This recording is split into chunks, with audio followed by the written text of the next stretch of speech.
Ce matin, on a effectué une batterie de tests justement pour évaluer l'état de forme de l'effectif actuel en présence. À partir de ces tests, on a déjà commencé à individualiser le travail comme on a fait sur cette séance de cet après-midi, en fonction du résultat de ces tests, en fonction du temps de jeu également qu'ils ont eu à faire dans leur club. Donc on individualise cette phase de préparation ici à Thiès, elle est vraiment dans le but d'individualiser sur le plan physique, avec toutes les contraintes individuelles, forcément le temps de jeu, le calendrier qui est différent dans chaque club. Donc là on est dans une phase où on individualise beaucoup sur le travail physique et forcément sur le travail spécifique football de commencer à travailler sur notre plan de jeu.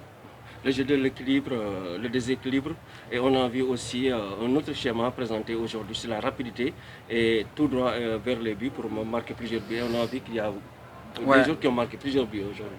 Alors moi là je suis là plus pour répondre sur l'aspect préparation physique et l'état physique de nos joueurs. Maintenant après sur le terrain en effet on travaille sur différents plans de jeu. Donc l'objectif il est vraiment en fait de préparer tout le monde pour être au top de cette compétition, mais aussi on sait que cette compétition doit nous amener à jouer plusieurs matchs et on souhaite jouer 7 matchs pour forcément atteindre cette finale. Donc il ne faut pas oublier ça non plus. C'est-à-dire qu'on va jouer dans un contexte particulier au Cameroun, on le sait, avec l'altitude, avec la chaleur et l'humidité. Donc il faut qu'on ait des joueurs frais pour arriver là-bas, mais pas non plus, on va dire, à un pic de forme trop tôt, puisqu'on sait qu'on aura 7 matchs à jouer, que c'est 7 finales, bien sûr, mais que cette Coupe d'Afrique est longue, elle dure sur un mois, elle n'est pas sur seulement 2 ou 3 matchs.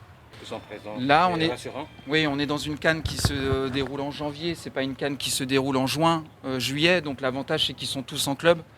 Donc ils ne sont pas dans un état de fatigue comme on aurait pu connaître en juin quand on était en 2019 en Égypte, parce qu'ils venaient de finir d'une saison très longue, plus les matchs de Ligue des Champions. La contrainte, on la connaît tous maintenant en janvier, c'est ce problème de calendrier, de ne pas pouvoir récupérer tous nos joueurs à la date du 27 comme il était prévu.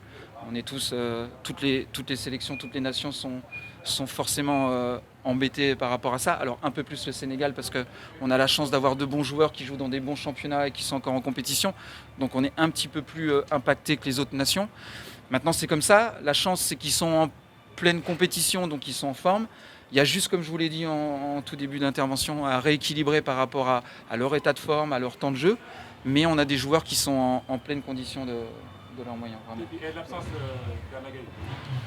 de Ghana va nous rejoindre très vite. Ghana a réglé ce problème avec le PSG, puisque le PSG pouvait demander à Ghana et à Abdou de revenir. Donc Ghana a très bien travaillé avec le club et le club du PSG, en toute intelligence, a laissé les 2 joueurs à notre disposition. Merci. Le site numéro 1 du sport au Sénégal, lousport.com, est maintenant disponible en version application mobile sur iOS et Android.